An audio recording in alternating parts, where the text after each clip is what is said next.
This presentation is to accompany the book Consumer Behavior, a Primer by Gail. The starting place for marketing is understanding the consumer. But it wasn't always like that. Marketing has evolved. In the beginning, demand for goods was greater than supply, and there was a waiting market for the goods. The role of marketing was to produce goods and distribute them. The faster the goods could be produced and distributed, the greater the potential for profit. This was old marketing. Over time, improvements, innovations, and refinements in manufacturing and developments in the infrastructure led to a situation where supply caught up with demand, and it became necessary to add persuasion and sales to marketing.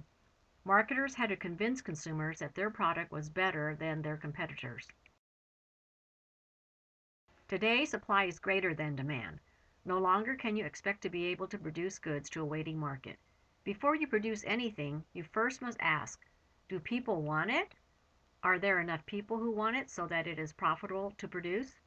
Do the people who want it have the economic ability to pay for it? All the decisions that marketers must make.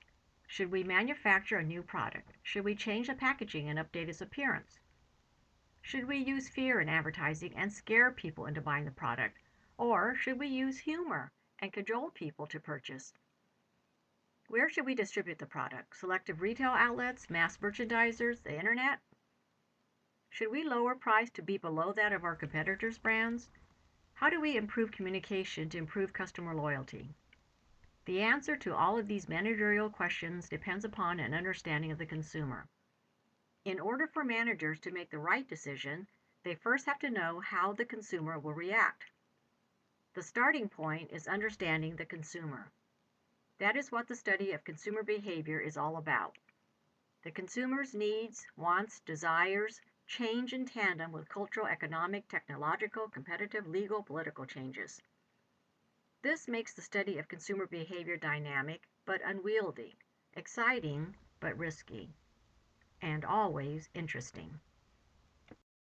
Old marketing is production-oriented. It was marketing to people. It was mass marketing, marketing by saturation. Make it, shout it out, shove it out. It was a one-way direction from marketer to consumer. Marketing today is consumer-oriented. It is about marketing for people. It is mass customization, marketing by permission. It is about creating things that draw people in, things that make them want to come, learn, see, engage. Marketing has evolved from a production orientation to a consumer orientation. For example, in an agrarian economy, the products were fungible, that is, interchangeable. Flour is flour. In the industrial economy, goods are tangible and product features become important. In the service economy, the product is intangible, and today marketers need to focus on providing experiences that are memorable. Here you see the evolution of marketing from a production orientation to a marketing orientation. Producing a cup of coffee is 1 to 2 cents. Experience a cup of coffee is $2 to $5. Old marketing circus is animal acts, painted clowns, and high wire stunts. Makes for a very tired form of entertainment. New marketing circus is Cirque du Soleil. It is a dramatic rethinking of what a circus can be, with amazing costumes, moving music, and beautiful gymnastics that provide a wow experience. Old Las Vegas emphasized gambling. New Las Vegas is exotically themed hotels with elaborate decor and high-end entertainment. If you were to ask travelers about their experience with Singapore Airlines, chances are they would comment on the nice fragrance of the hot hand towels that they were served before takeoff. This wasn't by chance. It is part of the Singapore airline experience.